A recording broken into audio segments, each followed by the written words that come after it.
শিমুল, কি অবস্থা, কেমন আছো? এই তো ভালো, আপনি? আলহামদুলিল্লাহ ভালো আছি। ও, জিলাপি বানাচ্ছো? হ্যাঁ মামা। কত বছর সময় লাগছে জিলাপিটা বানাইতে তোমার? এই ধরেন 2 বছর। 2 বছর মানে চেষ্টা করেই গেছো, হয় নাই? হ্যাঁ, না না হয়নি। অবশেষে 2 বছর পর হইছে? হ্যাঁ। আচ্ছা আচ্ছা, এরা কত টাকা প্রাইস জিলাপি? এটা প্রায় 320 টাকা কেজি। 320 টাকা করে? হ্যাঁ। চিকন জিলাপি, মোটা জিলাপি বানানো তোমরা?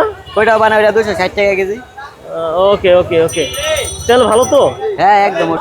অলরেডি এখানে বানানো হয়ে গেছে। এখানে হচ্ছে গুড়েরটা, ওইটা হচ্ছে চিনিরটা। হ্যাঁ হ্যাঁ। ওকে।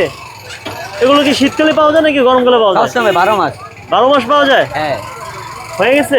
হ্যাঁ হয়ে গেছে পড়াই। Good. রাইট। কমপ্লিট, শেষ? হ্যাঁ শেষ, কমপ্লিট। আচ্ছা, এটা কিসের গুড়? এটা খেজুর গুড়, অরিজিনাল খেজুর গুড়। অরিজিনাল খেজুরের গুড়? হ্যাঁ হ্যাঁ। মানে দিলে খেজুর খেজুর গ্রান কবে? হ্যাঁ হ্যাঁ হ্যাঁ।